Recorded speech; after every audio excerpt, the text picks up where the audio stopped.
Hey, welcome to another episode of Financial Theory. Let's talk today about AMD stock and why I am keeping every single share because I believe AMD stock could potentially reach $1,000 per share. Even though that's extremely bullish, but it is very possible. So let's run through the numbers. So let's say roughly that the stock price needs to triple to reach near $1,000 per share. So let's say roughly that AMD needs to reach a market cap of $1.6 trillion.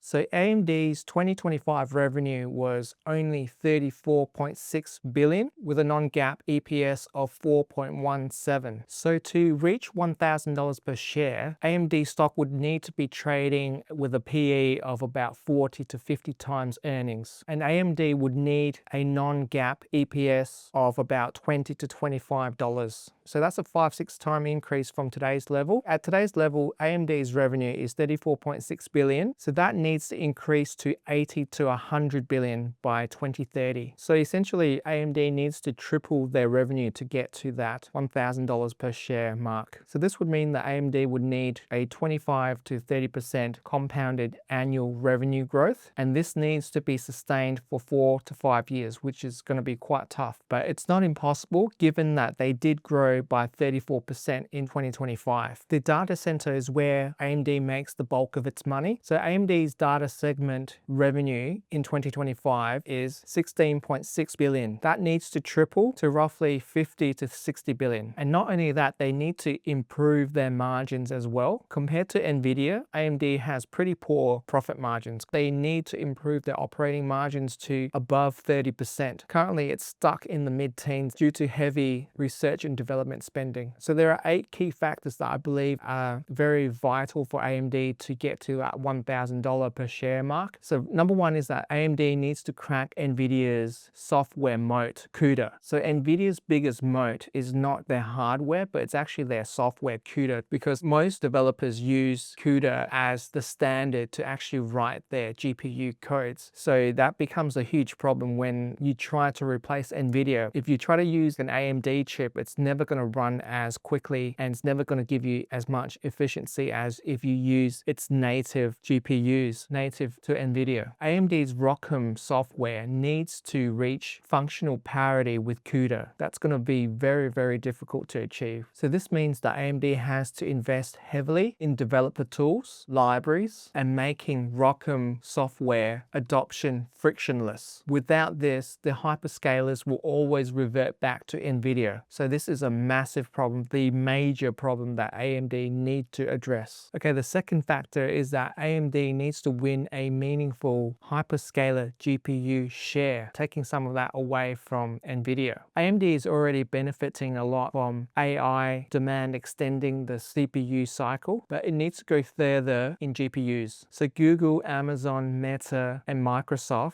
spend billions every year on AI infrastructure, and AMD needs to capture a meaningful share of this revenue. So even if AMD is able to capture 20 to 25% of this could turn the tide and change the game completely. So AMD needs as many contracts as possible with the hyperscalers, the Googles, the Metas, the Microsofts, the Amazons. All right, so number 3 is that AMD needs to execute on the Instinct GPU roadmap, no stumbles. So in the past, AMD has struggled with GPU delays and underperformance versus previous Nvidia models. But now, focusing on the future, AMD needs to ship their GPUs on time and outperform on price performance. A single stumble from AMD can make the hyperscalers revert back to Nvidia. Factor number 4 is that AMD's EPYC CPUs must continue taking server CPU share away from Intel. So the data center CPU market is currently shifting with agentic AI workloads pushing more compute towards CPUs. So AMD's EPYC CPUs already have good momentum, but it needs to go further. So AMD needs to push the server CPU market share from roughly 25 to 30% to 40 to 50% as Intel continues to struggle. So this is very achievable. Okay, the fifth factor is that AMD's margin expansion must outpace revenue growth. So one of AMD's biggest problem at the moment is that their operating expenses are growing nearly as fast as their revenue. So AMD needs to make sure their revenue growth is far greater than their OPEX growth. So OPEX is operating expenditure. Factor number 6 is pricing power in GPUs. AMD can increase their margins by increasing their GPU prices, but only if demand stays ahead of supply. So to close the gap with Nvidia, AMD needs to have higher average selling prices from its GPU products. So that means that customers must see AMD as a premium product and not just a cheap substitute. The 7th factor is that there needs to be no more escalating geopolitical problems. So obviously China is a massive market for AMD. So let's hope that the US government don't tighten their restrictions on shipping products to China, because if that market shuts down for AMD, it's going to be a problem for AMD in terms of their growth, obviously, because China is a big market for both AMD and Nvidia. Factor number 8 is that the valuation multiple needs to hold or compress very slowly. So let's say, for example, if AMD is $1,000 per share with a market cap of 1.6 trillion, I would say that AMD would be priced at roughly 40 to 50 times forward earnings, which is reasonable for a high growth semiconductor company, but not cheap. But let's say if there's issues with high interest rates, or if there's AI spending pullback from the hyperscalers, this math breaks even if AMD hits every operational target. So the macro environment is extremely important. So while on paper it is very doable for AMD to reach the $1,000 per share status, it's going to be very tough, and everything needs to go to perfection for this to occur. So this is an extremely bullish scenario. Okay, so the bottom line is that AMD needs to fundamentally reposition itself from a strong number 2 in CPU to a company that competes directly with Nvidia, and the two become a duopoly in AI infrastructure. So the financial metrics are achievable on paper. AMD did grow 34% in 2025 and has a lot of momentum going forward. So if AMD can crack Nvidia's moat, which is CUDA, if they can do that, that changes everything. And then this becomes a two-horse race. It's no longer just Nvidia anymore. And the other problems that may occur include sustained GPU execution and hyperscaler loyalty. This is where AMD could run into issues, and that's where I feel things could possibly go wrong in these 3 categories. So it's a legitimate scenario for 2030, but it's a very high bar, and we will see if AMD can deliver the goods. My base case for AMD stock in the next 3 to 5 years would be $500 per share in the next 3 to 5 years. There's a very high chance of that happening, in my opinion. The bull case, $500 to $1,000 per share, 25% possibility of that happening. There are a lot of risk and factors which I mentioned before. They are projecting AMD to grow at a CAGR of 35% or higher, compounded annual growth rate, and they're expecting that to be over 35% for the next 3 to 5 years. And they're projecting the data center segment will be growing at about 60% annually. And also they're expecting their margins to expand as well, which is going to be very important, with targets above 35%.